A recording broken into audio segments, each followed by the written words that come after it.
పరిశుద్ధుడైన మా కన్న తండ్రి, మహోన్నతుడ, దయగల దేవ, కృపగల ప్రభువా, మీ పవిత్ర నామానికి స్తుతులు స్తోత్రాలు చెల్లిస్తున్నాం తండ్రి. ఉదయకాల సమయంలో ఈ నూతన సంవత్సరం దినాన మొదటి రోజు మమ్మల్ని అందరినీ ఇక్కడ సమకూర్చి ఈ కృతజ్ఞత ఆరాధనలో మీకు కృతజ్ఞత స్థుతులు చెల్లించడానికి మీరు ఇచ్చిన ఈ గొప్పదైన అవకాశాన్ని బట్టి ఏమిచ్చి మీరు రుణం తీర్చుకోగలం తండ్రి. మహాగణుడమైన మా దేవ, మహోన్నతుడైన మా తండ్రి, మీ పిల్లలముగా మమ్మల్ని అందరినీ బలపరిచి మీ కృపలో భద్రపరిచి దినములు గడుస్తూ ఉండగా, సంవత్సరాలు గడుస్తూ ఉండగా మమ్మల్ని అందరినీ ఎంతగానో ప్రేమించి సజీవుల లెక్కలో ఉంచి ఆయుష్, ఆరోగ్యం, బలము అనుగ్రహించి ఈరోజు ఈ విధంగా మీ సన్నిధి కాంతిలో వర్ధిల్లడానికి మీరు మా పట్ల చూపిస్తున్న అపారమైన ప్రేమకు ఏమిచ్చి మీరు రుణం తీర్చుకోగలం. వస్తున్నటువంటి బిడ్డలందరినీ దీవించండి, ఆశీర్వదించండి. జరగబోతున్న కార్యక్రమం అంతటినీ మీ నామానికి మహిమకరంగా, మా అందరి జీవితాలకు దీవెనకరంగా జరిగించండి. ప్రభువా, మీ సత్యముతో సంధించబడినటువంటి మీ బిడ్డలందరూ కూడా 30 60 100 ఫలించున్నట్లు మీ సహాయమును అనుగ్రహించమని ప్రభువా, ఏ ఒక్కరూ తొట్టిల్లిపోకుండా ఈ నూతన సంవత్సరంలో నూతన తీర్మానాలతో ప్రతి కుటుంబము ఆశీర్వదింపబడినట్లు, ప్రతి కుటుంబము దీవించబడినట్లు, ప్రతి కుటుంబము మీ కృపలో మీ దయలో వర్ధిల్లునట్లు వారి యొక్క జీవితాలను వెలిగించమని, వారి మనోనేత్రాలు తెరవమని, ఘనత, మహిమ, ప్రభావములు మీకు మాత్రమే ఆరోపిస్తూ సంఘమంతటినీ మీ దయగల హస్తాలకు అప్పగిస్తూ మా కొరకు రానియున్న ప్రభువైన క్రీస్తు పేరిట ఈ ప్రార్థన మనవులు సమర్పించి మీ వద్ద నుండి తిరిగి పరలోకపు జవాబు పొందుకొనిచున్నాం మా కన్న తండ్రి. ఆమెన్. ప్రియమైన దైవజనాంగమా, మనం సంవత్సరాలు గడుస్తున్న కొలది శరీరాలలో మార్పులు చూసామా చూడలేదా? సంవత్సరాలు గడుస్తున్న కొలది ఎక్కడ మార్పులు చూసాం? శరీరాలలో మార్పులు చూసాం. ఏమ రైట్ ఆర్ రాంగ్? 100% రైట్. మీ అందరి శరీరాలలో ఏం కనబడ్డాయి? మీకు మార్పులు కనబడ్డాయా? మొదటి సంవత్సరం మీరు ఎలా ఉన్నారు? మీ మమ్మీని, డాడీని అడిగితే ఫోటో ఇస్తారు. ఆ ఫోటో మీరు చూసినప్పుడు, అరే నేను చిన్నప్పుడు ఇలా ఉండేవాడినా, ఇలా ఉండేదాన్నా అనుకుంటారు. మీరు 5th ఇయర్కి వచ్చేసరికి, 5వ సంవత్సరం మీకు వచ్చేసరికి మీ ఫోటో చూస్తే మొదటి సంవత్సరానికి 5వ సంవత్సరానికి సంబంధం ఉండదు. మా విశ్వ ఫోటోలు చూస్తుంటే మాకు అలాగ అనిపిస్తుంది, ఈడైనా వాడు అని. ఎందుకంటే మొదటి సంవత్సరంలో ఒకలా ఉంటారు, మళ్ళీ 5వ సంవత్సరానికి వచ్చేసరికి రూపురేఖలు ఏమైపోతాయి? మారిపోతాయి. ఇప్పుడు 10వ సంవత్సరానికి వచ్చేసరికి మళ్ళీ మీలో ఏవో కొత్త మార్పులు 10వ సంవత్సరంలో మళ్ళీ కనబడతాయి. 15వ సంవత్సరానికి వచ్చేసరికి టీనేజ్, అంటే 16, 15 సంవత్సరాలు అంటే టీనేజ్ కాబట్టి టీనేజ్కి వచ్చేసరికి ఇంకా ఎక్కువ మార్పులు మీ శరీరాల్లో మీకు కనబడతాయి. ఆడవాళ్ళకు కూడా, మగవాళ్ళకు కూడా, ఇద్దరి శరీరాల్లో కూడా చాలా వ్యత్యాసాలు ఉంటాయి. టీనేజ్కి వచ్చేసరికి ఆ టీనేజ్లో విడుదలయ్యే హార్మోన్స్ వల్ల మీ గొంతు మారిపోతుంది. సడన్గా గొంతులో చేంజెస్ వచ్చేస్తాయి. అప్పటి వరకు ఒకలాంటి టోన్ మనం వింటాం. తర్వాత ఒక 16, 15కి వచ్చేసరికి పిల్లల టోన్ మారిపోద్ది. వాళ్ళ వోకల్స్ మార్పు వచ్చేస్తాయి.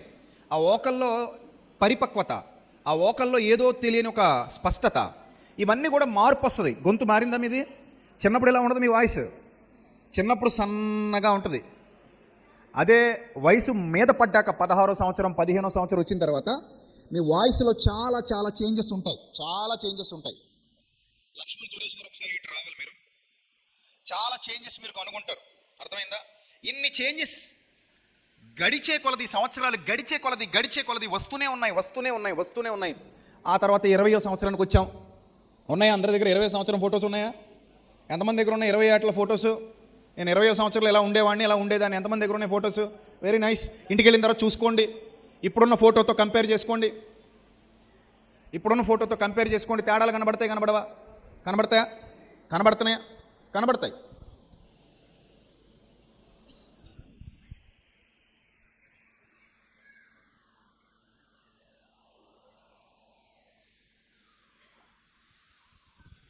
సో ఇన్ని మార్పులు, మన ఊహలకు అందని మార్పులు మన శరీరాలలో వచ్చేసాయి.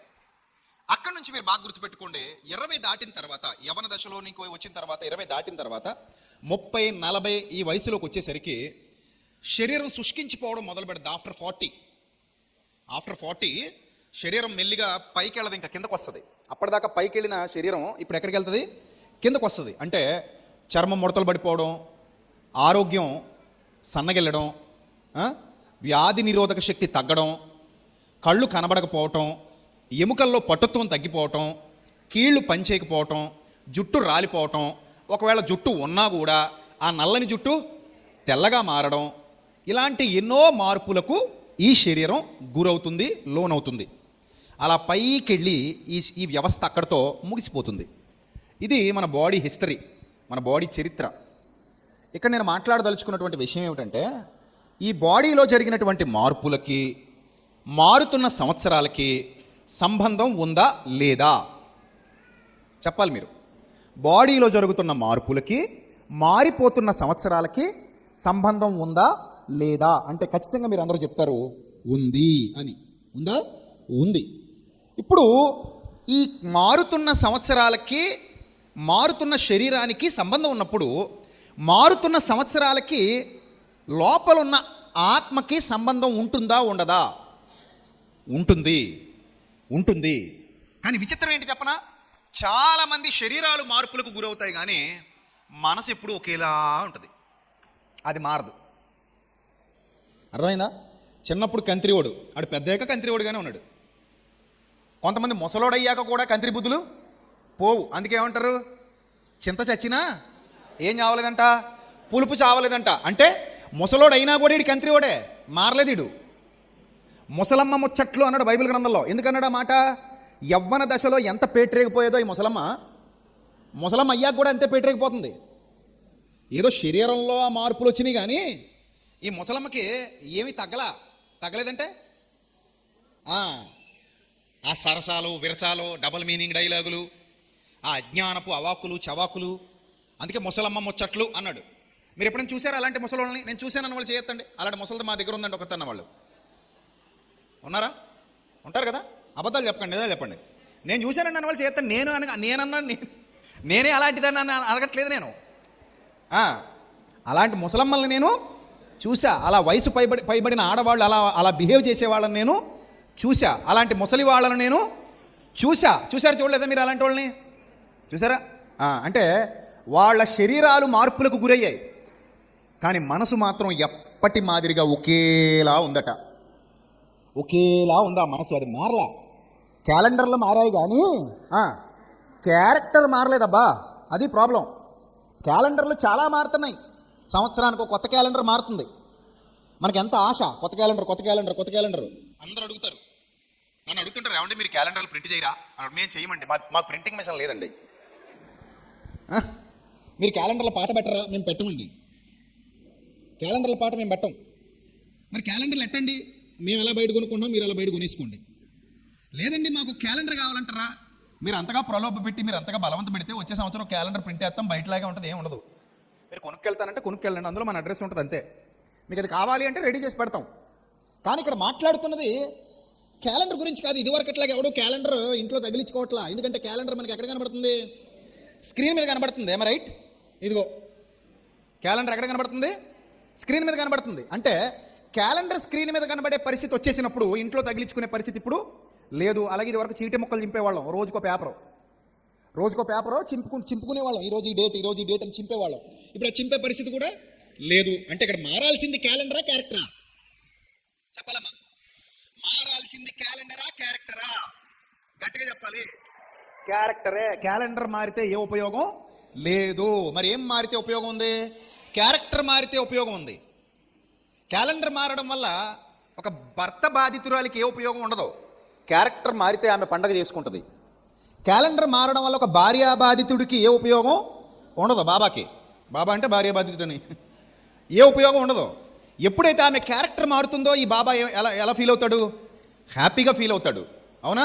అంటే మారాల్సింది క్యాలెండర్లో కాదు, మారాల్సింది క్యారెక్టర్లో. మారాల్సింది శరీరాలు కాదు. మీరు మార్చుకోకపోయినా శరీరాలు ఏమవుతాయి? మారిపోతాయి. ఎప్పుడు ఎల్లకాలం ఒకేలా 16 ఏళ్ల బాలాకుమార్తెలా ఉండవు నువ్వు. అందుకే అందం మోసకరం, సౌందర్యం వ్యర్థం అన్నాడు దేవుడు. ఈ రోజు ఉన్నట్టు రేపు ఉండదు బిడ్డ, మారుతుంది. కాలం గడిచే కొలది శరీరం అనేక రకాల మార్పులకు గురవుతూ ఉంటుంది. ఎన్నో రకాల మార్పులు నీ శరీరంలో జరుగుతూ ఒకనొక దశకు వెళ్ళేసరికి లోకాన్ని విడిచిపెట్టి వెళ్ళిపోతావు నువ్వు. కానీ ఇన్ని మార్పులకు నీ శరీరం గురవుతోంది, సంతోషం. ఇన్ని మార్పులకు నీ మనస్సు గురవుతోందా? ఇది ప్రశ్న. నీ మనస్సు ఈ సంవత్సరంలో ఎన్ని విధాలుగా మారింది? నీ మనస్సు గత 10 సంవత్సరాల నుంచి ఎన్ని విధాలుగా మారింది? నీ మనస్సు గత 20 సంవత్సరాల నుంచి ఎన్ని విధాలుగా మారింది? ఇదేంటండి ఒకసారే కదా మారాలి, రోజు మారాలా అని అడగొచ్చు మీరు. మీకు విషయం చెప్పనా? ఒక్కసారే మొత్తం మారదు. అర్థమైందా పాయింట్? ఒక్కసారే ఏది కూడా మొత్తం మారదు. మొత్తం ఒక్కసారే ఏది మారదు. పేతురు మారాడా మారలేదా చెప్పండి? మారాడా? ఎప్పుడు మారాడు? ప్రభువుని కలిసిన వెంటనే. అంతేనా? ప్రభువుని కలిసిన వెంటనే పేతురు మారితే మల్క్ అనేవాడు చెవి ఎందుకు నరికాడు చెప్పాలి మీరు? ప్రభువును కలిసిన వెంటనే పేతురు సంపూర్ణంగా మారిపోతే మల్కు అనేవాడి చెవిని ఎందుకు తెగ నరికాడు? అలా నరికినప్పుడు ప్రభు ఏమన్నారు పేతుర్ని? వెల్ అండ్ గుడ్, మంచోడు, నువ్వు ఉండాలి, నువ్వు ఇలాంటి వాడు ఒకడు నా పక్కన ఉంటేనే మంచిది అన్నాడా? మరి ఏమన్నాడు? పేతురు, నీ కత్తి నీ వరలో పెట్టు, కత్తి పట్టుకున్నవాడు కత్తితోనే నశిస్తాడు. దిస్ ఈజ్ నాట్ కరెక్ట్ అన్నాడా? వెల్ అండ్ గుడ్ అన్నాడా? ఏమన్నాడు? నాట్ కరెక్ట్ అన్నాడు. అంటే పేతురు ఇంకా పరిపూర్ణంగా మారలా. దీన్ని బట్టి మీకు ఏమర్థమవుతుంది? సంవత్సరాలు గడిచే కొలది శరీరాలు ఎలాగైతే మారుతున్నాయో, సంవత్సరాలు గడిచే కొలది మనస్సు కూడా అనేక రకాల మార్పులకు గురవుతూ పరిపూర్ణతకు వెళుతుంది. అందుకే బైబిల్ గ్రంథం చెప్పింది, నా బాహ్య పురుషుడు అనగా ఈ శరీరం కృషించుచున్నను, నా ఆంతర్య పురుషుడు. అక్కడ అండర్లైన్ చేసుకోండి. చాలాసార్లు వచ్చినని గుడ్డిగా చదువుకుంటే వెళ్ళిపోతారు మీరు. ఆగి ఆలోచించి చదివితే కొత్త ప్రసంగాలు అర్థమవుతాయి. నేను అలా ఆగి ఆలోచించి చదువుతాను కాబట్టి కొత్త ప్రసంగాలు ప్రతి సంవత్సరం పుట్టుకొస్తుంటాయి, ఒక జలధారలాగా. అమ్మో ఇది ఇప్పుడు వినలేదండి, కొత్తగా చెప్పాడు అన్నయ్య అని చాలాసార్లు అంటుంటారు నాతో. ఎందుకు మీకు అలాగ అనిపిస్తుంది అంటే, మీరు అదే బైబిల్ గ్రంథాన్ని ఒక మోస పద్ధతిలో చదువుకుంటూ వెళ్ళిపోతారు. నేను అదే బైబిల్ గ్రంథాన్ని చాలా జాగ్రత్తగా ఆలోచించి పరిశోధించి చదువుకుంటాను. అందుకని మీకు ఒక కొత్త ప్రసంగం విన్నట్టుగా అనిపిస్తుంది. సరే, ఆ మాట మళ్ళీ ఒకసారి చదువుదాం. రెఫరెన్స్ ఓపెన్ చేయండి. కొరింథీయులకు రాసిన 2వ పత్రిక 4వ అధ్యాయము ఎన్నో వచనం? 16వ వచనం. కొరింథీయులకు రాసిన 2వ పత్రిక 4వ అధ్యాయము, అందరు తీయాలమ్మ బైబిల్, అందరు తీయండి. 16వ వచనం. కావున మేము అధైర్యపడము. బాగా వినాలి, ఎవ్వరు మాట్లాడొద్దు.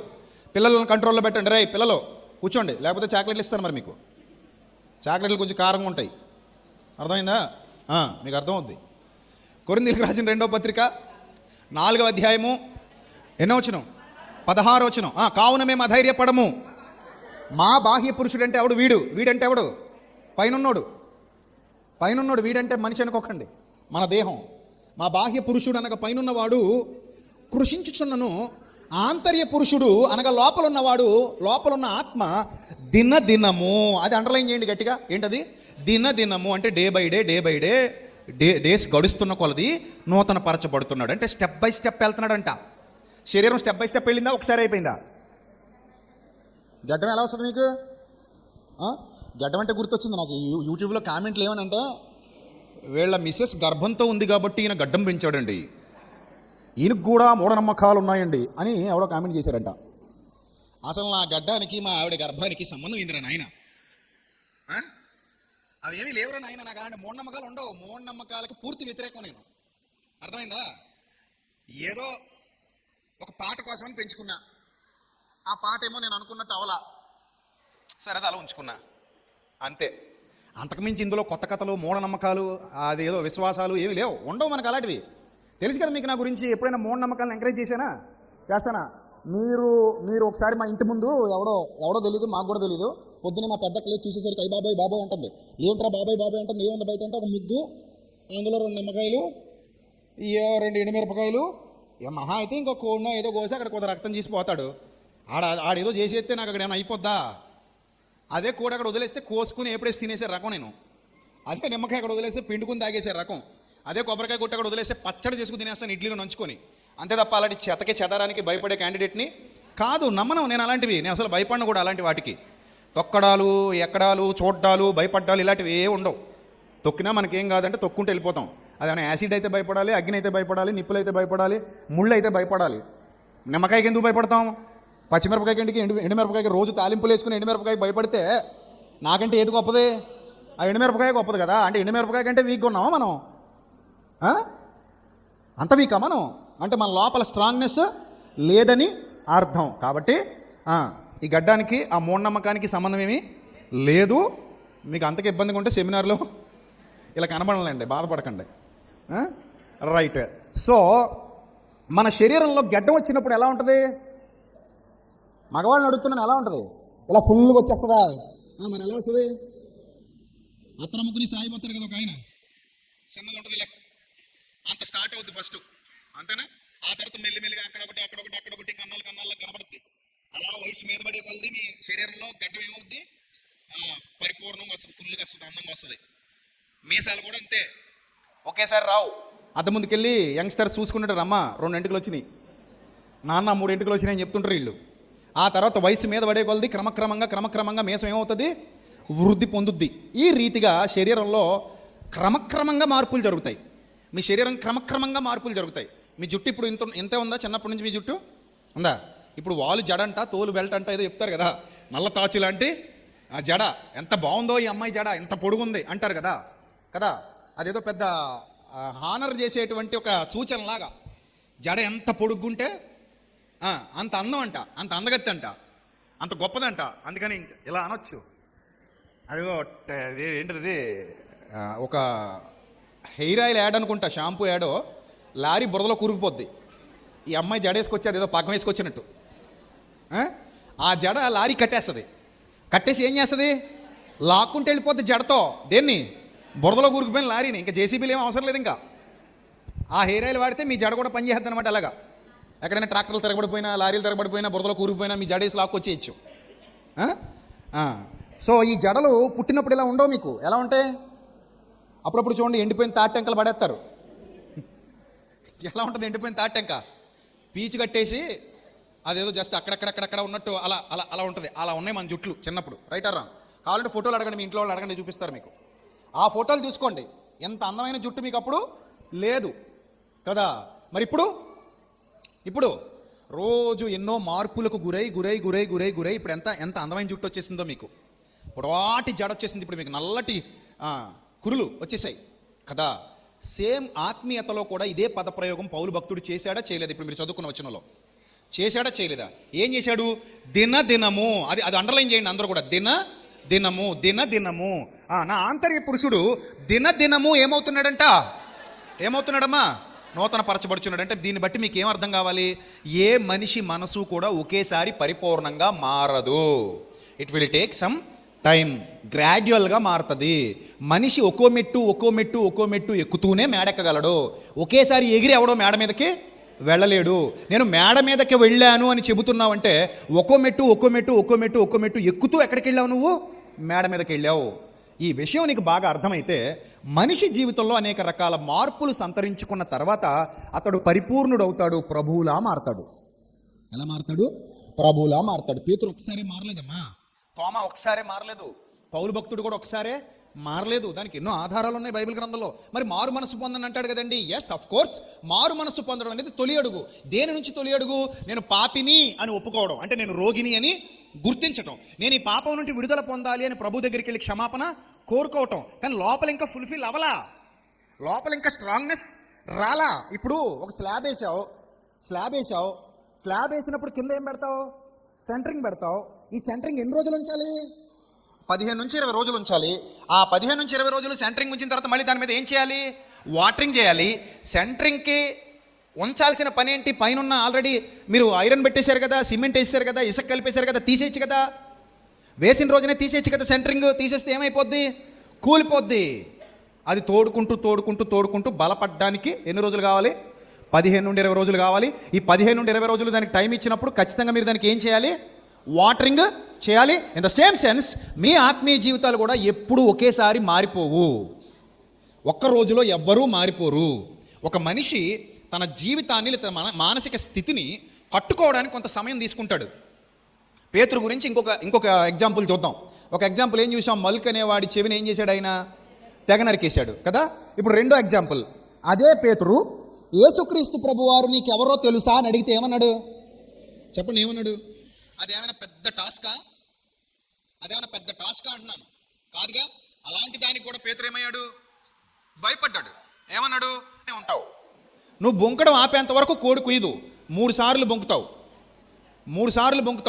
ఎలా అంటాడంటే మా అమ్మ మీద ఒట్టు, మా నాన్న మీద ఒట్టు చెప్పించుకుంటాడంట, ఒట్టు పెట్టుకుంటాడంట, మొదలు పెడతాడు. నేను చెప్పించుకోవడం మొదలు పెడతాడు, ఒట్టు పెట్టుకోవడం మొదలు పెడతాడు. అసలు యేసుప్రభు ఎవరో కూడా నాకు తెలియదు అంటాడు. నేను ఎప్పుడు ఆయన చూడలేదంటాడు. ఆయన పేరైనా ఊసైనా నాకు తెలియదు, నా దగ్గర ఎత్తకండి అంటాడు. అలాగా అబద్ధాల మీద అబద్ధాలు చెప్పేశాడు. వెంటనే కోడి కూసింది. అర్థమైందా? ఎందుకు పేతురు అలాగ అబద్ధాలు చెప్పాడు? పేతురు ఎందుకు అలా అబద్ధాలు చెప్పాడంటే, పేతురులో ఇంకా సంపూర్ణమైన మారు మనస్సు రాలేదు. అంటే పరిపూర్ణత రాలేదు, మారు మనసు వచ్చింది, స్టార్ట్ అయింది, మారు మనసు స్టార్ట్ అయింది, కానీ ఇంకా అది పరిపూర్ణతకు వెళ్ళలేదు. చూడండి, గుడ్డు తల్లి రెక్కల క్రింద ఉండి తల్లి పొదగడం స్టార్ట్ చేస్తుంది, కానీ ఆ గుడ్డుకి ఇంకేం రాలేదు, పరిపూర్ణత రాలేదు. అప్పటి వరకు పిల్ల బయటికి రాదు, రాకూడదు. ఇప్పుడు మీరు గర్భవతిగా ఉన్నారా లేదా అంటే అవునండి ఉన్నాను అంటారు. ఎన్నో నెల అని అడుగుతాం మనం. ఏమని అడుగుతాం? ఎన్నో నెల అని అడుగుతాం. గర్భవతిగా ఉన్నారంటే అవునండి ఉన్నాను. ఎన్నో నెల? నాకు 3వ నెల లేదా 4వ నెల, 5, 6, 7, 8, 9, 10 వరకు వెళ్తారు కొంతమంది కదా. ఈ 10 వరకు వెళ్ళేంత వరకు కూడా లోపల బిడ్డ ఉన్నట్టా లేనట్ట? చెప్పండమ్మా. మరి ఉంటే బిడ్డను తీసేచ్చే బయటికి. 3లో వచ్చేస్తే బిడ్డ, 4వ నెలలో వచ్చేస్తే, 5వ నెలలో వచ్చేస్తే నాకు అర్జెంటుగా బిడ్డ ఒళ్ళోకి వచ్చేయాలండి పొట్టలో నుంచి అంటే కుదరదు. ఎప్పటి వరకు టైం పడుతుంది? 9 నెలల కాలం ఆగాల్సిందే. 9 నెలల పాటు బిడ్డ కడుపులో ఉండాల్సిందే. అలా ఉండి 9వ నెలలో పరిపూర్ణమైన తర్వాత మాత్రమే బిడ్డ బయటికి రావాలి. అంతవరకు బిడ్డ ఉన్నట్ట? గర్భం ధరించినట్టేనా? బిడ్డ తమ లోపల ఉన్నారన్న సంకేతం ఉందా? కిక్స్ ఉన్నాయా 6వ నెలలో? ఉన్నాయిగా. అంటే బిడ్డ లోపల నుంచి తంతున్నారు కదా. ఇవన్నీ మీరు పరిగణనలోకి తీసుకుంటే మన పుట్టుక కూడా అలాంటిదే. క్రీస్తులో ఒక్క రోజులో ఎవడు మారడు, ఒక్క రోజులో ఎవడు సంపూర్ణతకు పరిపూర్ణతకు వెళ్ళడు. అందుకే పౌలు భక్తుడు అంటాడు, క్రీస్తునందు మిమ్మల్ని పరిపూర్ణులుగా చేయాలని, సంపూర్ణులుగా చేయాలని సమస్త విధములైన జ్ఞానాన్ని వాడుతున్నాం అంటాడు. అది కాదు, కొలస్సీ పత్రిక 1వ అధ్యాయము 28వ వచనం. కొలస్సీ పత్రిక 1వ అధ్యాయము 28వ వచనం అందరూ చదువుదాం. Please open your Bibles. చూడండి ఏముందో చూడండి. కొలస్సీ పత్రిక 1వ అధ్యాయము 28. కొలస్సీ పత్రిక 1వ అధ్యాయం 28. ప్రతి మనుష్యుని క్రీస్తునందు సంపూర్ణునిగా చేసి. ఆగండి, కంగారు పడిపోకండి. ప్రతి మనుష్యుని ఏం చేయాలట? క్రీస్తునందే ఉన్నాడంట. ఆ మనుష్యుడు అప్పటికే క్రీస్తునందు ఉన్నాడు, కానీ ఇప్పుడు ఆ క్రీస్తునందున్న మనుష్యుడిని మనం ఏం చేయాలి? సంపూర్ణుడిగా చేయాలి. గర్భంలో శిశువు ఉంది, గర్భంలో బిడ్డ ఉన్నాడు, కానీ 9 నెలల పాటు ఆ బిడ్డకు ఫీడింగ్ ఇవ్వాలి. లోపల ఫీడింగ్, బయట ఫీడింగ్ కాదు, లోపల కూడా ఫీడింగ్ ఉంటుంది. అందుకే బొడ్డు పేగు అంటారు, బొడ్డు తాడు అంటారు. ఈ బొడ్డు తాడు ద్వారా తల్లి ఏమిస్తుంది? లోపల ఉన్న బిడ్డకి ఆహారం అందిస్తుంది, ఫీడింగ్ ఇస్తుంది. అది ప్రకృతి నియమం, దైవ నియమం. అలాగ లోపల బిడ్డ ఏమవుతాడు? వృద్ధి పొందుతాడు. 9 నెలల పాటు వృద్ధి పొందిన తర్వాత కదా బయటకు వస్తాడు. ఇన్ ద సేమ్ సెన్స్ నీ ఆత్మీయ జీవితం, నా ఆత్మీయ జీవితం ఒక్క రోజులో మారదు. ఒక్క రోజులో ఏ మనిషి చెడ్డోడు అయిపోడు, ఒక్క రోజులో ఏ మనిషి మంచోడు అయిపోడు.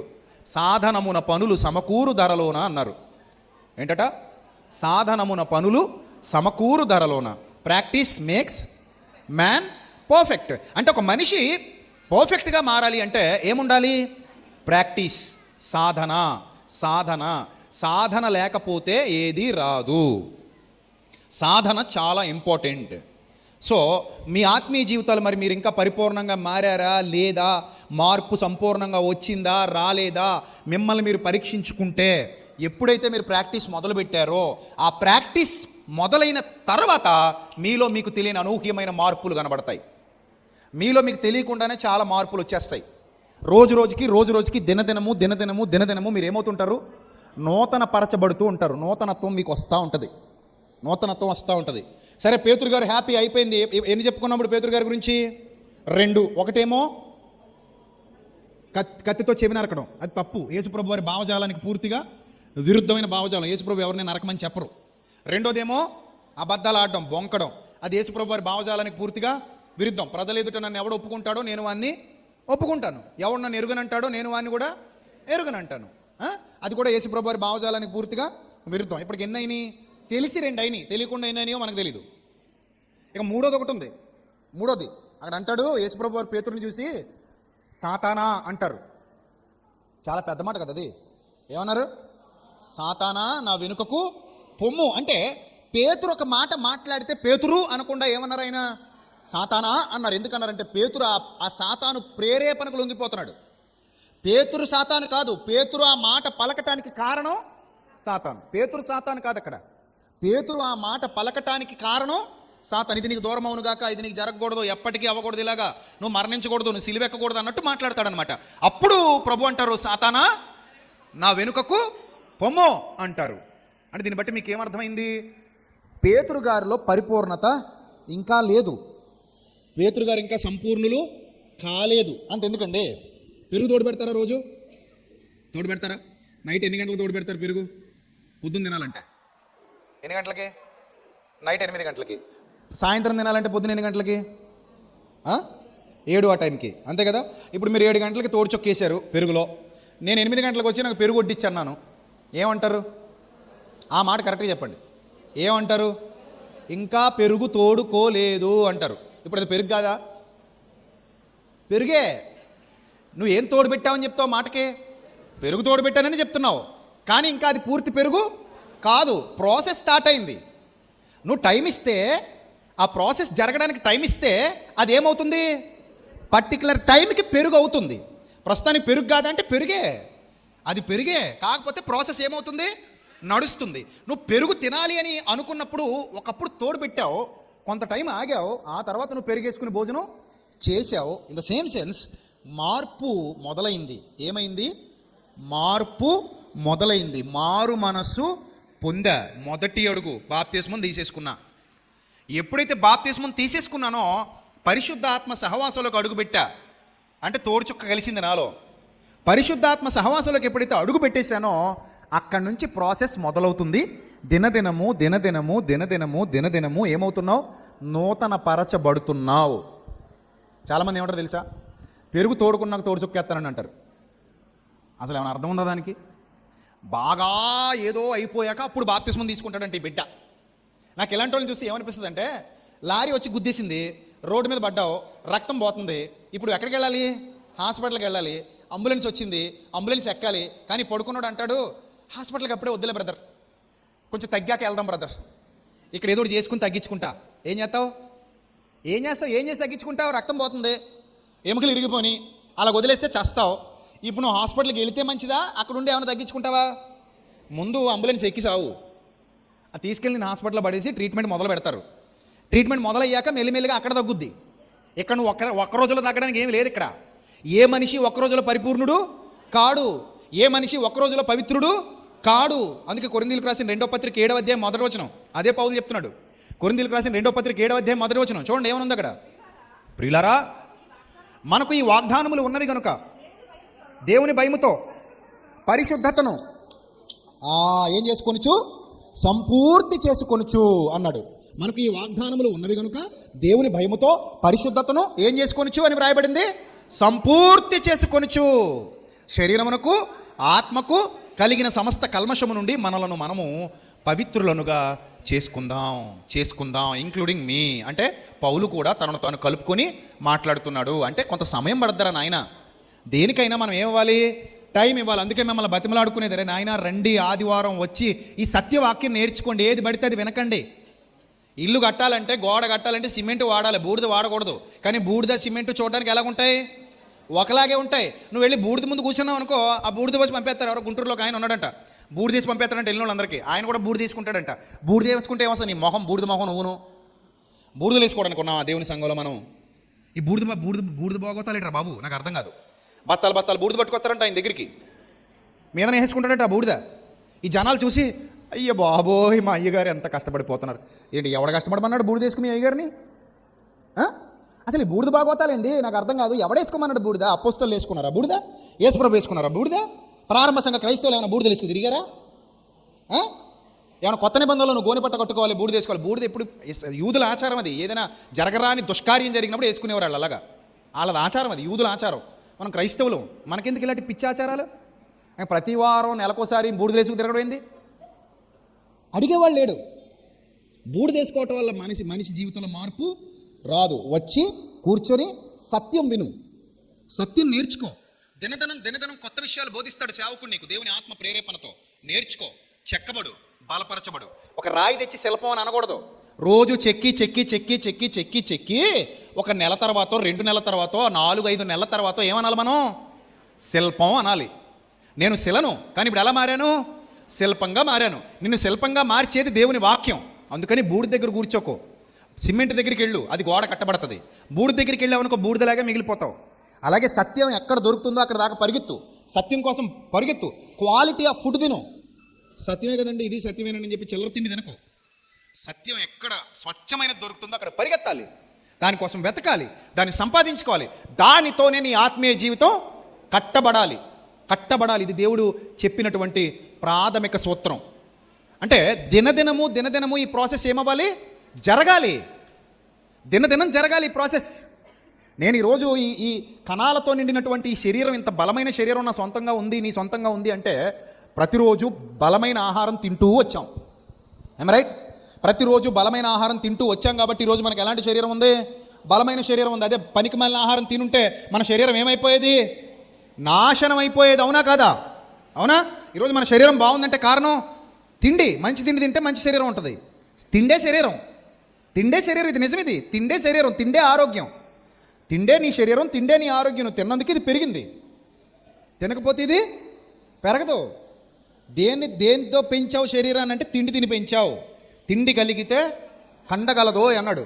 ఆ కండకు కారణం తిండోయ్.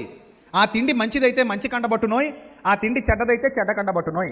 మీరు 10 రోజులు పిజ్జాలు బర్గర్లు తినండోయ్, మీరు సావకపోతే నన్ను అడగండోయ్. ఇది పచ్చి నిజం.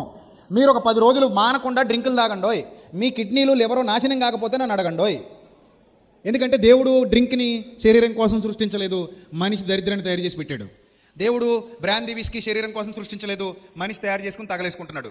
దేవుడు కైనీలు, గుట్కాలు, మటకాలు, పానపరాగులు శరీరం కోసం సృష్టించలేదు, మనిషి వాటిని తిని నాశనం చేసుకుంటున్నాడు. దేవుడు కుర్కురేలు, అదేది కిండర్ జాయ్ అనే దరిద్రం, ఈ చెత్త చెదారం, ఈ లేస్ ప్యాకెట్లు ఇవన్నీ శరీరం కోసం ఇవ్వలేదు. బంగాళదుంపలు ఇచ్చాడు, కానీ నువ్వు ఆయన ఏం చేసావు? ముక్కముక్కేసేసి మంచి నల్లటి డీజిల్ ఆయిల్లో వేపేసి అవి తినేస్తున్నావు, లేస్ ప్యాకెట్లు అని చెప్పేసి. అలాగే మనం కేఎఫ్సీకి వెళ్తాం, కేఎఫ్సీలో అదే బంగాళదుంపల్ని చక్కగా పొడుగ్గా ఏం ఫ్రైస్ ఉంటావు? ఫ్రెంచ్ వెళ్ళి చచ్చిపో. ఫ్రెంచ్ ఫ్రైస్ తిని ఎక్కడికి వెళ్ళి చచ్చిపో? ఫ్రెంచ్ వెళ్ళి చచ్చిపో. ఈ చెత్తంతా తినేసి శరీరాన్ని పాడు చేసుకుంటున్నావు. దేవుడు నీ శరీరాన్ని మంచి తినమని ఇచ్చాడు. మంచి తింటే మంచి కండబడుతుంది, మంచిగా ఉంటావు. చెడ్డ తింటే చెడ్డ కండబడుతుంది, చెడ్డగా మారుతావు. అందుకే చాలా మందికి ఈరోజు రకరకాల రోగాలు రావడానికి కారణం వాళ్ళు తినే తిండే. ఇది పచ్చి నిజం. ఏ డాక్టర్నైనా వెళ్ళి అడగండి, ఏమండి నాకు ఈ రోగాలు రావడానికి కారణం ఏంటి? నేను తినే తిండి మైదా పిండి తినండి. రోజు మైసూరు బజ్జీలు తినండి, మైదా పిండి తినండి, పరోటాలు తినండి, నచ్చినంత తినండి. మీరు తొందరగా చచ్చిపోతే నన్ను అడగండి. ఇది పచ్చి నిజం. అయితే ఈ నూతన సంవత్సర తీర్మానాలు ఇది కూడా యాడ్ చేసుకుందామా? ఏది యాడ్ చేసుకుందాం? మంచి తిందాం, మంచిగా ఉందాం, డెవలప్ అవుతుంది, ఆరోగ్యంగా ఉంటుంది. మీ ఆరోగ్యం మీ చేతుల్లో ఉంది. అలాగే మీరు తింటున్న తిండిని బట్టి మీ ఆరోగ్యం ఎలాగ మారుతుందో, మీరు వింటున్న బోధన బట్టి కూడా మీ ఆత్మీయ జీవితం ఏమవుతుంది? మారుతుంది. ఆ బోధన పంచడానికి ఇంత తాపత్రయం, ఆ బోధన ప్రకటించడానికి ఇంత తాపత్రయం.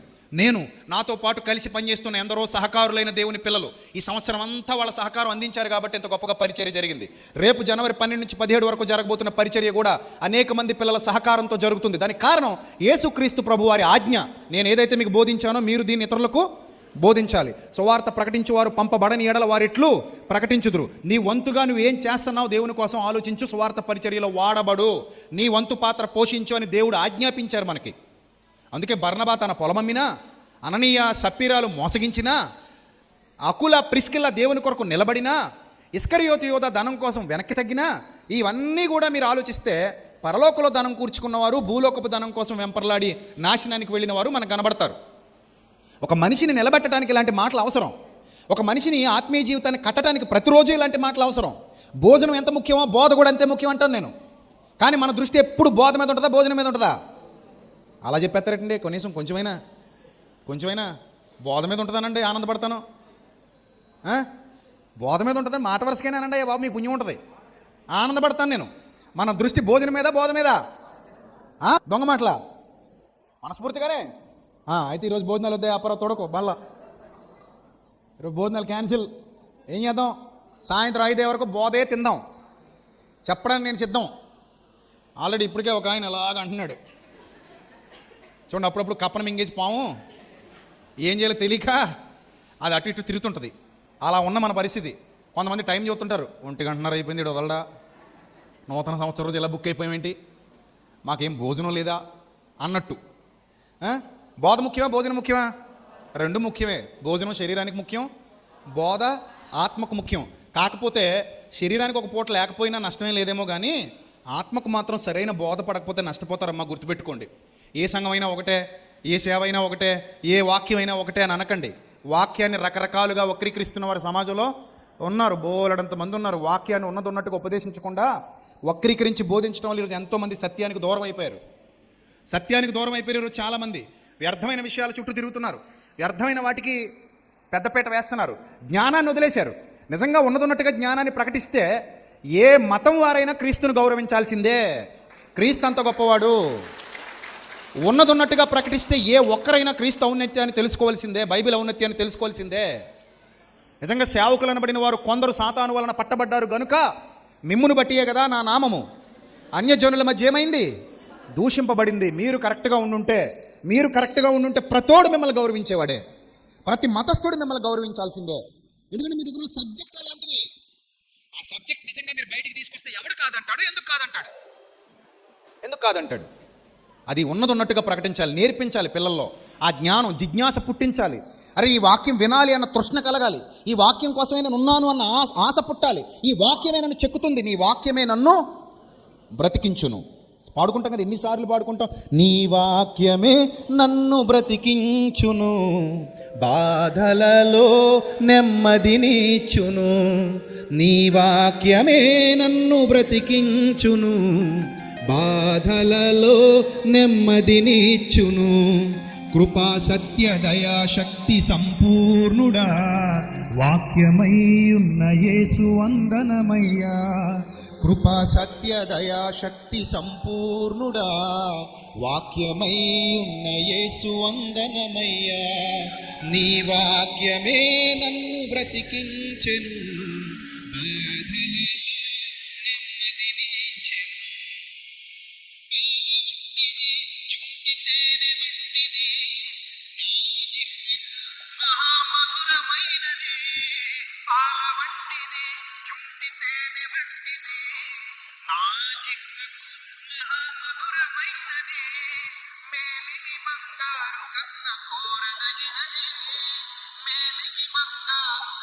కోరదగినది, రత్నరాసుల కన్నా ఇనది, రత్నరాసుల కన్నా కోరదగినది, నీ వాక్యమే నన్ను బ్రతికించెను, బాధలలో నెమ్మదినిచ్చెను.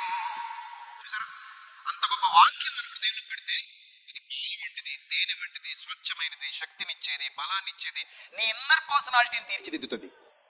ఒకప్పటి విజయప్రసాద్ రెడ్డి వేరు, మీ పరిసర ప్రాంతాల్లోకి వెళ్ళి ఎవరినైనా అడగండి చెప్తాడు. ఒకప్పటి విజయప్రసాద్ రెడ్డి వేరు, కానీ నన్ను ఈరోజు ఇలా నిలబెట్టింది ఎవరో తెలుసా? దేవుని వాక్యం.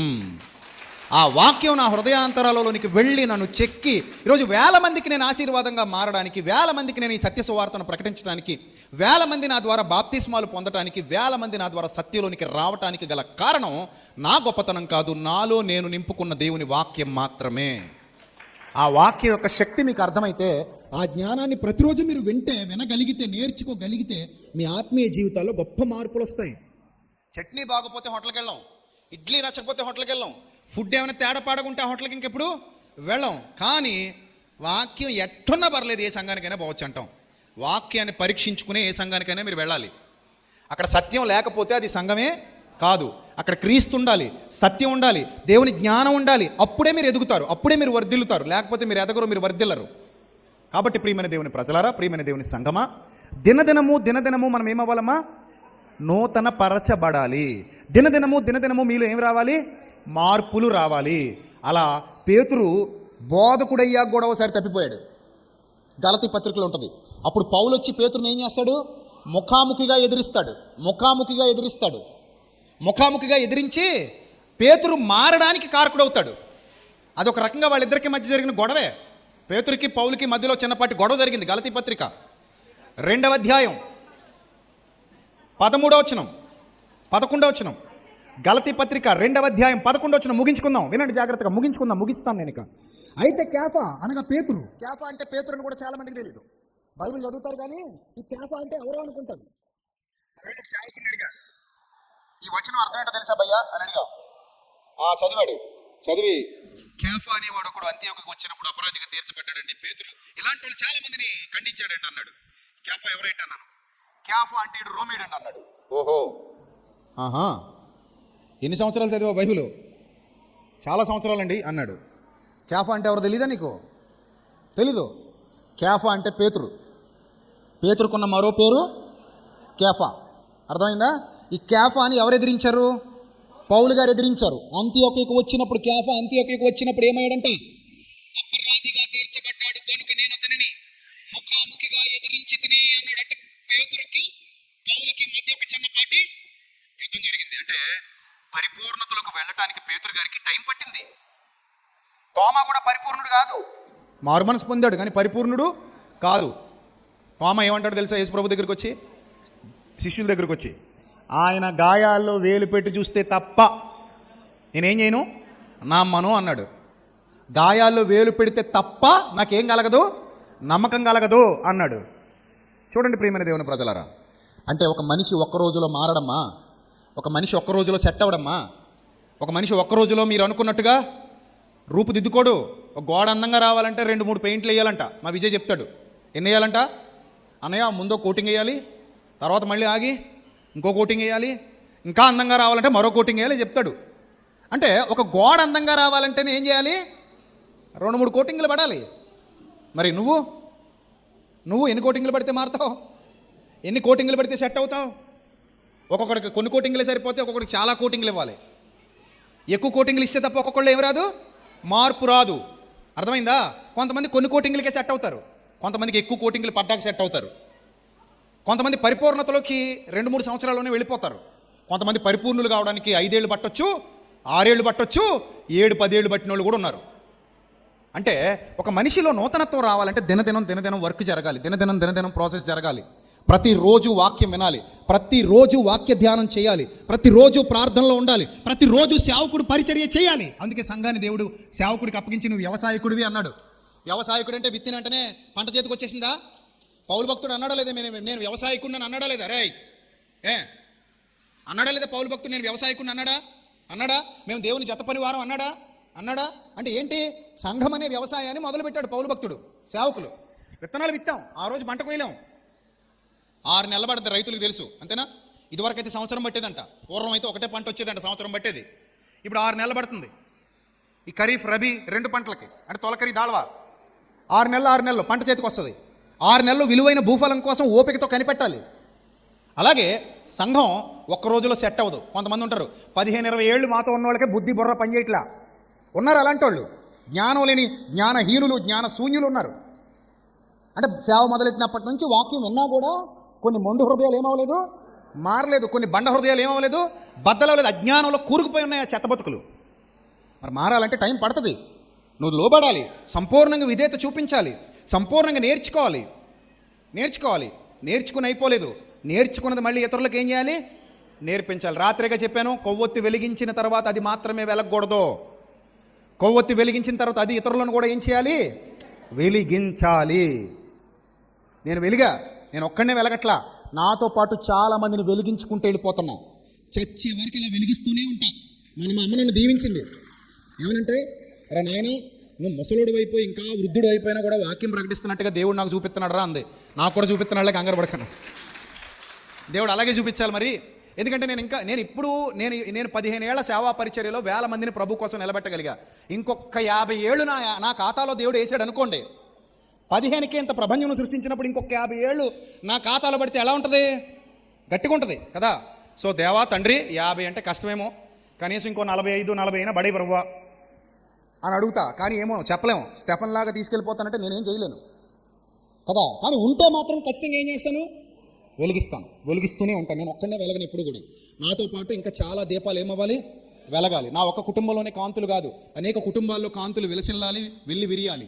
నా వల్ల చాలామంది బాగుపడాలి, చాలామంది వ్యసనాల నుంచి విడుదల పొందాలి, చాలామంది సత్యం తెలుసుకోవాలి, చాలామంది రక్షణలోకి రావాలి, చాలామంది అజ్ఞానాన్ని విడిచిపెట్టాలి, చాలామంది ఇతరులను ప్రేమించడం నేర్చుకోవాలి, మత ఉన్మాదం నశించాలి, అనేక మంది కుటుంబాలు కట్టబడాలి, ఆత్మీయ జీవితాలు కట్టబడాలి, నిలబెట్టబడాలి, పడిపోయిన వారు తిరిగి నిలబడాలి. ఇవన్నీ చేయటానికి దేవుడు నాకు దేహాన్ని ఇచ్చాడు, ఆ లోపల నన్ను ఉంచాడు. ఈ దేహాన్ని నేను కాపాడుకోవాలి, ఈ దేహంలో ఉన్న ఆత్మను నేను కాపాడుకోవాలి. దినదినము నేను కూడా ఏమవ్వాలి? నూతనపరచబడాలి. నేను కూడా నేర్చుకోవాల్సింది ఉంటుంది, ఇంకా చాలా ఉంటుంది నేర్చుకోవాలి. నేను కూడా సెట్ చేసుకోవాల్సినవి ఏవో నాలో ఉంటాయి, సెట్ చేసుకోవాలి. నేను కూడా మార్చుకోవాల్సినవి ఏవో నాకు ఉండే ఉంటాయి, అవి మార్చుకోవాలి. ఇలా ప్రతిరోజు మనమందరం చెక్కబడుతూ ఎక్కడికి వెళ్ళాలి? క్రీస్తు యొక్క సంపూర్ణతలోనికి వెళ్ళాలి. ప్రతి మనుష్యుని క్రీస్తునందు సంపూర్ణునిగా చేసి ఆయన ఎదుట నిలబెట్టాలి. ఇందులో మీరు అందరూ ఉన్నారు, నేనున్నాను, మనం అందరం ఉన్నాం. కాబట్టి కొంతకాలం ట్రీట్మెంట్ తీసుకుని పారిపోతానంటే ఎలా ఉంటుందంటే ఆపరేషన్ సగం అయ్యాక బెడ్ మీద దూకి పరిగెత్తినట్టు ఉంటుంది. ఆపరేషన్ సగం అయ్యాక మత్తు వదిలేసి బెడ్ మీద దూకేమనుకో ఏంటి పరిస్థితి? నీ వెంట డాక్టర్లు పరిగెత్తుకు రావాలి, నర్సులు డాక్టర్లు పరిగెత్తుకొస్తే ఆపరేషన్ థియేటర్లో ఉన్నట్టు ఉంటుంది. రోడ్డు మీదకి వెళ్ళిపోయాక ఉంటుందా? ఉండదు. అక్కడ ఇన్ఫెక్ట్ అయిపోద్ది, ఇన్ఫెక్షన్ వచ్చేస్తుంది.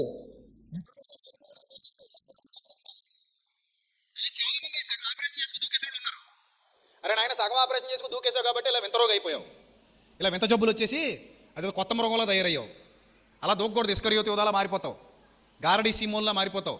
పూర్తిగా ట్రీట్మెంట్ తీసుకో, పూర్తిగా నేర్చుకో, పూర్తిగా దేవుని వాక్యానికి లోబడు, విధేయత చూపించు. ఆ తర్వాత నిన్ను వలే నీ పొరుగువాడిని ప్రేమించు. అర్థమైందా? చివరిగా నేను ముగిస్తున్నా. మనం చేసే సెమినార్ కూడా అందుకే, ఆ విషయం చెప్పడానికి ఇంత చెప్పాను మీకు. 6 రోజుల సెమినార్లో ప్రతిరోజు ఇలాంటి ఎన్నో వాక్యాలు మాట్లాడుతూనే ఉంటాను. ఆ వాక్యం వాళ్ళ హృదయాల్లోనికి వెళుతుంది. ఇప్పుడు మీరు ఎలాగైతే ప్రేరేపించబడుతున్నారో అలా వాళ్ళు కూడా ప్రేరేపించబడతారు, వాళ్ళు కూడా ఎదుగుతారు, వాళ్ళు కూడా వాక్యం వింటారు. అనేక ప్రాంతాల నుండి చాలామంది దేవుని సన్నిధికి వస్తారు, నేర్చుకుంటారు, బలపడతారు, స్థిరపడతారు. నేను నా తండ్రికి ఇచ్చే కానుక అదే, మీరే నా పనికి ప్రతిఫలం అన్నాడు పౌలు. ఒక సేవకుడు దేవుడికి ఇచ్చే కానుక ఏంటో తెలుసా?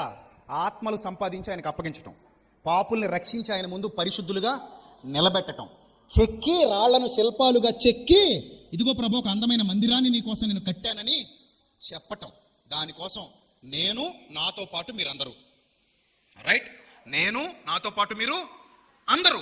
గనుక ఏ పరిచర్య జరుగుతున్నా ఒకటే గుర్తుపెట్టుకోండి, దేవుడు నన్ను ప్రేరేపిస్తున్నాడు. ఈ పరిచర్య గాలికి పోయే పరిచర్య కాదు, మనుషుల్ని నిలబెట్టే పరిచర్య.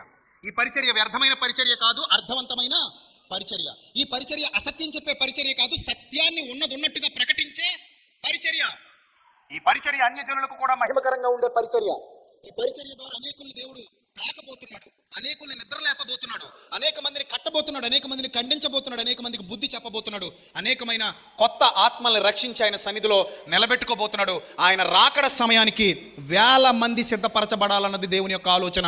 ప్రపంచవ్యాప్తంగా ఈ పరిచర్య విస్తరించడానికి గల ప్రధానమైన కారణం అది మాత్రమే. అందుకే నేను అంటున్నాను, నాతో పాటు ఉన్నవారికి కూడా నాకొచ్చే ఆశీర్వాదంలో వాటా దేవుడు ఇచ్చును గాక. ఖచ్చితంగా ఇచ్చి తీరతాడు. అందుకే యుద్ధమునకు పోయిన వాని భాగం ఎంతో సామాను వద్ద నిలిచిన వాని భాగం కూడా అంతే. కాబట్టి సెమినార్ కొరకు ప్రార్థించండి. ఈ రోజు కంటే కూడా ఘనంగా 6 రోజులు జరగాలి. ఈ 6 రోజులు అనేక మంది మేల్కొనేలా జరగాలి, గొప్పగా జరగాలి. పరిచర్యలో వాడబడేవాళ్ళు పరిచర్యలో వాడబడండి, కష్టపడేవాళ్ళు కష్టపడండి, సహకరించేవాళ్ళు సహకరించండి. మీలో చాలామంది ఆర్థికంగా బలవంతులు ఉన్నారు. ఒక్క పూట భోజనం మీ ఇంట్లో పెళ్ళంత కాదు, మీ ఇంట్లో ఒక ఫంక్షన్ అంత కాదు, మీ ఇంట్లో ఒక కార్యక్రమం అంత కాదు, మీరు పుట్టినరోజు ఖర్చు పెట్టే ఖర్చు అంత కాదు, మీరు కొనుక్కున్న వాహనాల విలువ అంత కాదు. మీ పిల్లల పేరు మీద కానీ, మీ భార్య పేరు మీద కానీ, మీ భర్త పేరు మీద కానీ సెమినార్లో ఒక పూట భోజనం ఏర్పాటు చేయండి చాలు. అన్నదానం 1000 మంది వస్తారు, వాక్యం వింటారు. 5 రొట్టెలు 2 చిన్న చేపలు ఒక పిల్లాడి ఇచ్చినట్టుగా నీ కుటుంబం పేరు మీద కొన్ని 1000 మందికి వాక్యం ప్రకటించే క్రమంలో అన్నం పెట్టించు, అక్కడ అన్నదానం జరిగించు. అప్పుడు ఏమవుతుంది? ఆ ఆశీర్వాదం నీ కుటుంబం మీదకి రాకుండా ఉంటుందా? ఆ దీవెన నీ కుటుంబం మీదకి రాకుండా ఉంటుందా? అది ఎవడైనా తినిపోయేదా? కాదుగా. 1000 మంది వచ్చి వాక్యం విని వెళుతున్న క్రమంలో నీ వంతు పాత్రను పోషించావు. ఆ దీవెన ఎప్పటికీ నీ మీద, నీ పిల్లల మీద, నీ కుటుంబం మీద ఉండి తీరుతుంది. అది నిజం. ఒకానొక సమయంలో ఓబద్యా అనే ఒక గొప్ప దైవ సేవకుడు ఉంటాడు. ఈ విషయం చెప్పి ముగిస్తాను. రాజుల గ్రంథంలో తీర్పు మీదకు వస్తున్నప్పుడు, భయంకరమైన ఉగ్రత మీదకు వస్తున్నప్పుడు ఆ దైవ సేవకుడు ఏమంటాడు తెలుసా? నేను చాలామందిని పోషించాను, చాలామంది యెజబేలు మాయలో పడిపోకుండా యెజబేలు చంపాలనుకుంటున్నప్పుడు గుహలో పెట్టి పోషించాను. రాజుల మొదటి గ్రంథం 18వ అధ్యాయం, రాజుల మొదటి గ్రంథం 18వ అధ్యాయం 12వ వచనం చదవండి, ముగించుకుందాం. అయితే నేను నీ వద్ద నుండి పోవు క్షణమందే యెహోవా ఆత్మ నాకు తెలియని స్థలమునకు నిన్ను కొంచిపోవును. అప్పుడు నేను పోయి ఆహాబునకు వర్తమానం తెలియజెప్పిన తర్వాత నీవు అతనికి కనబడని ఎడల నన్ను చంపివేయను, అలాగున ఆజ్ఞ ఇవ్వద్దు. నీ దాసుడనైన నేను బాల్యము నుండి యెహోవా యందు భయభక్తులు నిలిపిన వాడను. అప్పటి నుంచి బాల్యము నుండి. నెక్స్ట్, యెజబేలు యెహోవా ప్రవక్తలను హతము చేయుచుండగా, సాతానుకు ప్రతిబింబంలా కనబడుతున్న యెజబేలు యెహోవా ప్రవక్తలను హతము చేయుచుండగా, నేను చేసినది నా ఏలిన వాడవైన నీకు వినబడినది కాదా? పని చేసి ప్రమాదం వచ్చినప్పుడు వేడుకుంటున్నాడు. నేను ముందే పని చేశా, ప్రమాదం వచ్చినప్పుడు నన్ను తప్పించమని అడిగే అర్హత నాకుందని చెప్తున్నాడు. అర్థమైందా? నేను పని చేయువాడను గనుక అడిగే అర్హత నాకు ఉంది. నా యందు మీరు, మీ యందు నా మాటలు నిలిచి ఉన్న ఎడల అప్పుడు మీకు ఏది ఇష్టమో అడగండి, అది మీకు అనుగ్రహింపబడును. ఓబద్యా కూడా చేసి దేవుణ్ణి అడుగుతున్నాడు, చేసి ప్రవక్తను అడుగుతున్నాడు. ఏం చేశాడు? బాల్యము నుండి నీ దాసుడినైన నేను యెహోవా యందు భయభక్తులు నిలిపిన వాడను. 13వ వచనం, 18-13 రాజుల మొదటి గ్రంథం. యెజబెలు యెహోవా ప్రవక్తలను హతము చేయుచుండగా నేను చేసినది నా ఏలిన వాడమైన నీకు వినబడినది కాదా? నేను యెహోవా ప్రవక్తలలో 100 మందిని గుహకు 50 మంది చొప్పున దాచి అన్న పానములిచ్చి వారిని పోషించి తిని. ఎంతమందిని పోషించాడంట? ఎంతమందినట? దేవుని ప్రవక్తల్లో ఎంతమందిని పోషించాడంట? గుహకు 50 మంది చొప్పున దాచాడంట. అన్న పానములిచ్చి వారిని పోషించాడంట. గుహకు 50 మందిని, 100 మంది ప్రవక్తలను తీసుకొచ్చాడు. వాళ్ళు చావుకు సిద్ధంగా ఉన్నారు. వాళ్ళని చంపాలని సాతాను ప్రయత్నపడుతున్నాడు. ఒక్కొక్కరిని ఒక గుహలో పెట్టాడు. 50 మందిని ఒక గుహలో పెట్టాడు. పెట్టి వాళ్ళకు భోజనం పెట్టాడంట, వాళ్ళకి వాటర్ ఇచ్చాడంట, అన్నపానములు ఇచ్చి పోషించాడంట, తాగడానికి ఇచ్చాడు, తినడానికి ఇచ్చాడు, వాళ్ళకి కావాల్సినవన్నీ సమకూర్చి పెట్టాడు. 50 మందిని ఒక గుహలో, 50 మందిని ఒక గుహలో, 100 మందిని పోషించాడు. ఇప్పుడు అడుగుతున్నాడు, ఆ 100 మందిని నేను పోషించాను, దేవుని యందు భయభక్తులు కలిగి వాళ్ళకి అన్నం పెట్టాను, దేవుని యందు భయభక్తులు కలిగి వాళ్ళకి నీళ్ళు ఇచ్చాను. ఇప్పుడు నాకు కష్టం వచ్చింది, నన్ను ఆదుకో, నాకు సహాయం చేయి, నన్ను ఇబ్బందులు పడకుండా నా భక్తిని బట్టి నన్ను దృష్టించు, నేను చేసిన పనిని బట్టి నన్ను దృష్టించు, నేను చేసిన కార్యాన్ని బట్టి నన్ను దృష్టించు. ఎంత చక్కటి కార్యం చేశాడు, ఎంత అందంగా అడిగాడు. ఈరోజు మీకు కూడా అవకాశం ఉంటే ఒక పూట భోజనం పెట్టించడానికి పని చేయండి.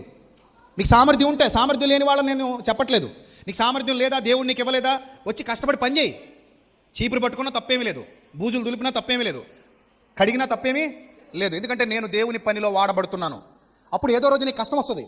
ఆ కష్టం వచ్చినప్పుడు నువ్వు మోకరించి ప్రార్థన చేస్తాడు, ఏమని అడుగుతావు? ప్రభువా, నీ సేవలో వాడబడిన కుటుంబం కాదా నాది? 50 మందికి 100 మందికి అన్నం పెట్టించిన కుటుంబం కాదా నాది? వీళ్ళందరికీ భోజనాలు ఒక పూట ఏర్పాటు చేసిన కుటుంబం కాదా నాది? నేను నా జీవితాన్ని ఈ రకంగా ఖర్చు చేశాను కదా, సువార్త పరిచర్యలో వాడాను కదా. ప్రభువా, నా కుటుంబానికి సహాయం చేయవా, నా బిడ్డలకి సహాయం చేయవా, ఈ అనారోగ్య పరిస్థితిలో నాకు సహాయం చేయవా, ఈ ఇబ్బందికర పరిస్థితిలో నాకు మేలు చేయవా అని అడగగలిగే ధైర్యం, దమ్ము మన దగ్గర ఉంటుందా ఉండదా? ఎందుకు ఉండదు? ఓబద్యాకు ఉందిగా. ఓబద్యాకు ఉంటే మనకే ఉంటుంది. ఓబద్యా ఏం చేశాడు? ప్రవక్తలను అన్నం పెట్టి పోషించాడు. 50 మందిని ఒక గుహలో, 50 మందిని ఒక గుహలో పెట్టి 100 మంది ప్రవక్తలను పోషించినందుకు ఓబద్యాకి ఆ దీవెన వచ్చిందా రాలేదా? ఓబద్యాకి ఆశీర్వాదం వచ్చిందా రాలేదా? వచ్చింది. దేవుని పనిచేసి నష్టపోయిన వాడంటూ ప్రపంచంలో ఎవడు ఉండడు, లేడు. గనుక ప్రియమైన దేవుని సంగమా, ఈరోజు మీ అందరికీ తెలియజేస్తున్నాను, దేవుడు నీకు ఏ స్థితి ఇచ్చాడో, ఏ స్థితిలో నేను నిలబెట్టాడో, నీకు ఏ సామర్థ్యం ఉందో నాకు తెలియదు. ఒకవేళ దేవుడు నిన్ను ప్రేరేపిస్తే ఇప్పుడే లేచి చెప్పు, అన్నా నేను ఒక పూట భోజనం పెట్టిస్తా. ఒక పూటకి దాదాపు ఒక 50,000 వరకు ఖర్చు అవుతుంది. ఒక పూటకి లేదు, ఇద్దరు కలిసి పెట్టిస్తానంటే ఇద్దరు కలిసి పెట్టించండి. ఒక 25,000 పెట్టుకోండి. 2 కుటుంబాలు కలిసి ఒక పూట భోజనం స్పాన్సర్ చేయండి. వచ్చిన వాళ్ళందరికీ చక్కగా భోజనం పెడదాం, వచ్చిన వాళ్ళందరికీ దేవుని వాక్యం చెప్దాం. అవి మాత్రమే కాదు, ఇంకా చాలా ఉంటాయి. ఇవేవి మన సొంత ఖర్చులు కాదు, ఇవేవి మన సొంతానికి చేసుకునేవి కావు, ప్రజల కోసం చేసేవి, వారిని తీర్చిదిద్దడానికి చేసేవి, వారిని ఆత్మీయంగా బలపరచడానికి చేసేవి. ఒకవేళ నీకు ఆ సామర్థ్యం ఉంటే నువ్వు చెయ్యి. అన్న, ఒక పూట మా కుటుంబం పేరు మీద, మా పిల్లల పేరు మీద భోజనం పెట్టిద్దాం, ఒక పూట మా బిడ్డ పేరు మీద, లేదా నా భార్య పేరు మీద, నా భర్త పేరు మీద చేద్దాం అని ఒక్క ఆలోచన నీకు దేవుడు ఆ ప్రేరణ పుట్టిస్తే నువ్వు చెయ్యి. అప్పుడు నీకు ఏది ఇష్టమో అడుగుడి. నా యందు మీరును, మీ యందు నా మాటలు నిలిచి ఉన్న ఎడల మీకు ఏది ఇష్టమో అడగండి, అది మీకు ఏమవుతుంది? అనుగ్రహింపబడుతుంది. కాబట్టి సామర్థ్యం గలవారు ముందుకు రండి, సామర్థ్యం గలవారు లేచి నిలబడండి, సామర్థ్యం గలవారు మీ యొక్క ప్రేమను ప్రకటించండి, సామర్థ్యం గలవారు మీ యొక్క సహాయాన్ని, సహకారాన్ని దేవుని పనికి అందించండి. తద్వారా గొప్ప కార్యం జరిగిద్దాం. అనేక మంది ఆత్మలను ప్రభు కొరకు సంపాదిద్దాం. ప్రభు పరిచర్యలో మీరు, మీ కుటుంబాలు సమృద్ధిగా వాడబడుదురుగాక. లేదు, నాకు అంత సామర్థ్యం లేదంటావా? నీ సామర్థ్యం కొలది పనిచేయి. లేదు, అసలు నేను ఏ విధంగానూ నేను ఏమి చేయలేనంటావా? నీకు శరీరం ఇచ్చాడుగా దేవుడు, ఉక్కు లాంటి శరీరం. ఆ శరీరాన్ని తీసుకొచ్చి దేవుని పనిలో నలగొట్టు. నువ్వు ఏది చేయగలవో అది చేయి. 10 మందికి మేలు చేయి, 10 మందిని బాగు చేయి, 10 మందిని తీర్చిదిద్దు. వాళ్ళకి 2 రకాల అన్నదానాలు చేస్తున్నాం మనం. ఒకటి ఆత్మీయ అన్నదానం, రెండోది శారీరక అన్నదానం. సో ఈ దానం ఎప్పటికీ మనకి సహాయంగా ఉంటుంది, ఎప్పటికీ మనకు తోడుగా ఉంటుంది. మనం నూతన పరచబడుతూ ఇతరులను కూడా ఏం చేస్తాం? నూతన పరుస్తాం. అలాంటి ధన్యకరమైన స్థితి దేవుడు మీకు, మీ కుటుంబాలకు సమృద్ధిగా అనుగ్రహించునుగాక. ఒకవేళ ఎవరైనా ప్రేరేపణ పొందితే వచ్చి నన్ను కలవండి. మీరు ఇప్పుడే చేయాల్సిన పని లేదు. మీరు జస్ట్ నేను చేస్తానన్నా అని చెప్పినా మీ పేర్లు రాసుకుంటారు ఇక్కడ. వచ్చే సెమినార్లో మీరు మీ యొక్క సహాయాన్ని అందించవచ్చు. ఎంతమంది పిల్లలు సిద్ధపాటు కలిగి ఉన్నారో అన్ని ప్రాంతాలకు చెందిన పిల్లలకి చెబుతున్నా, లైవ్లో వీక్షించే వాళ్ళకి కూడా చెబుతున్నా, ఒక్క రూపాయి కూడా ఇక్కడ ఎవ్వరూ సొంతానికి వినియోగించరు. ప్రతిదీ మినిస్ట్రీకి సంబంధించింది, ప్రతిదానికి లెక్కలు ఉంటాయి, ప్రతిదానికి అకౌంటబిలిటీ ఉంటుంది. మీరు చేసేది కూడా మినిస్ట్రీ అకౌంట్కి చేయొచ్చు. నా పర్సనల్గానే ఇవ్వాలని రూల్ ఏమీ లేదు. ఒకవేళ నా పర్సనల్ అకౌంట్కి వేసినా కూడా ప్రతిదీ మినిస్ట్రీ అకౌంట్కి దాన్ని తిరిగి పంపించడం జరుగుతుంది. అందులోనే ఆ డబ్బు ఖర్చు చేయడం జరుగుతుంది. ఏ ఒక్క రూపాయి మా సొంతానికి వాడుకుని మా సొంతానికి పాడు చేసేది జరగదు. ఇన్ని సంవత్సరాల్లో మీరు కళ్ళారా చూశారు, చూస్తున్నారు. ఇది ఇతరుల ప్రయోజన కొరకు చేసే పరిచర్య తప్ప మన స్వార్థపూరిత ప్రయోజనాల కొరకు చేసే పరిచర్య కాదు. కాబట్టి ఇక సెమినార్ మనకి 12 రోజులు మాత్రమే ఉంది. ఈ రోజు కూడా పోతే ఇంకెన్ని రోజులు ఉంది? 11 రోజులు ఉంది. 11 రోజుల్లో ఒక మహా గొప్పదైన కార్యాన్ని మనం ప్రారంభించబోతున్నాం, జరిగించుకోబోతున్నాం. సో మీకోసం భోజనాలు కూడా వచ్చేసాయి. అందుకే ఇంతసేపు పొడిగించడం జరిగింది. ముందే ముగించడానికి అవకాశం లేక, మిమ్మల్ని పంపించలేక ఎంతసేపు మాట్లాడుతూ వచ్చాను. నాకు కూడా నీరసంగా ఉంది. రాత్రి కూడా నేను నిద్రపోలేదు. మీతో పాటు 2:30, 3 అయింది ఇంటికి వెళ్ళేసరికి. సో నేను కూడా రెస్ట్ తీసుకోవాలి. మరి నాది కూడా శరీరమే కదా, నేను మరమనిషిని కాదు కదా. సో దేవుని వాక్యం ఎంతసేపు విన్నటువంటి మీరు ఆ వాక్యమును బట్టి బలపరచబడి, స్థిరపరచబడి అనేక మందికి దీవెనకరంగా, ప్రభు నామానికి మహిమకరంగా మారాలని మీ అందరినీ నేను కోరుతున్నాను. ఎవరికి దేవుడు సామర్థ్యం అనుగ్రహించాడో వాళ్ళు దేవుని పనిలో వాడబడాలని మరోమారు మీ అందరికీ ప్రేమపూర్వకంగా తెలియజేస్తూ, లైవ్లో వీక్షిస్తున్న వారికి కూడా చిన్న విన్నపం. చాలా ప్రాంతాల్లో, చాలా దేశాల్లో మా ద్వారా వాక్యం విని బలపరచబడినటువంటి బిడ్డలు ఉన్నారు. వారిని నేను అడుగుతున్నాను, ఒకవేళ ప్రభు చిత్తమైతే, ప్రభు మిమ్మల్ని ప్రేరేపిస్తే తప్పకుండా మాతో పాటుగా ఈ పరిచర్యలో మీరు కూడా పాలిభాగస్తులు కండి. దేవుని యొక్క వాక్యం ఇతరులకు పంచడానికి మీరు మీ వంతు పాత్ర పోషించండి. మన I for God ministry numbers ఉన్నాయి, అవి స్క్రీన్ మీద మీకు కనబడతాయి. 2 నెంబర్స్ ఉంటాయి. ఒకటి 8500006339, అలాగే 8500006349. ఈ 2 నెంబర్సు మన అకౌంట్ నెంబర్సు, అంటే మినిస్ట్రీ నెంబర్సు. దాని మీదే ఫోన్పే, గూగుల్ పే ఇవన్నీ ఉంటాయి. ఆ క్యూఆర్ కోడ్ మీరు స్కాన్ చేస్తే మీకు ఆ నెంబర్స్ కనబడతాయి. లేదు మీకు అకౌంట్ నెంబర్ కావాలి అంటే మన ప్రతి మెసేజ్లో, ప్రతి యూట్యూబ్ వీడియో క్రింద ఉంటుంది, దాన్ని మీరు చూడొచ్చు. Vijay Prasad foundation and Vatsalya charitable trust అని 2 నెంబర్స్ ఉంటాయి. ఇవి తప్ప మన మినిస్ట్రీకి మరో నెంబర్ లేదు. ఇవి కేవలం మినిస్ట్రీ పర్పస్ మాత్రమే ఉపయోగిస్తారు. లేదు మేము దూరదేశాల్లో ఉన్నాం అని అంటే కనుక, ఆ నంబర్ వర్క్ చేయట్లేదు అని అనేవాళ్ళు ఎవరైనా దూరదేశాల్లో ఉంటే కనుక వారి కొరకు 8500006339 అనే నెంబర్కి కానీ, 8500006349 అనే నెంబర్కి కానీ వాట్సాప్ చేస్తే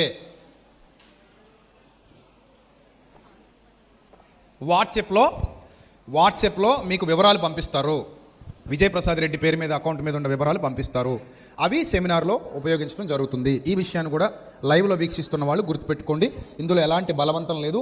మీరు స్వచ్ఛందంగా దేవుని సేవలో వాడబడాలనుకుంటే మాత్రమే ఈ పిలుపు. అది కూడా మా ద్వారా వాక్యం విని బలపరచబడుతున్న వారికి మాత్రమే ఈ పిలుపు. మిగిలిన వారు ఎవరు ఈ పరిచర్యలు ఇప్పటివరకు వాడబడలేదు, వాడబడాలని కూడా మేము అనుకోవట్లేదు. అందుకే ఉన్నట్టుగా కేవలం మన బిడ్డలకు మాత్రమే చెప్పడం జరుగుతుంది. సో ఇంతవరకు వాక్యం అన్న మీ అందరికీ మరోసారి నా హృదయపూర్వక నిండు వందనములు తెలియజేస్తూ, వచ్చి వాక్యం ద్వారా దీవించబడిన మీకు, మీ పిల్లలకు మరోసారి నూతన సంవత్సర శుభాకాంక్షలు తెలియజేస్తూ happy new year. God bless you all. దేవుడు మిమ్మల్ని, మీ కుటుంబాన్ని మరింతగా బలపరిచి స్థిరపరచునుగాక. ఆయన యొక్క ఆశీర్వాద ఐశ్వర్యం చేత మిమ్మల్ని తృప్తిపరచునుగాక. ఆయన కృపలో మిమ్మల్ని భద్రపరచునుగాక. అట్టి ధన్యత దేవుడు మీకు, మీ కుటుంబాలకు సమృద్ధిగా అనుగ్రహించునుగాక. ప్రార్థన చేసుకుందాం. ప్రార్థన అనంతరం ఒక పాట చెల్లెమ్మ పాడుతుంది. పాట పాడుతూ ఉండగా నూతన సంవత్సర కృతజ్ఞత కానుకలు ఎత్తబడతాయి. పరిచర్య నిమిత్తం, మందిర పరిచర్య నిమిత్తం బలవంతం ఏమీ లేదు. ఎవరైనా ఈ పరిచర్యలో పాల్గొనాలనుకున్న వాళ్ళు ఆ కానుకల సంచిలో మీ కానుక వేయొచ్చు.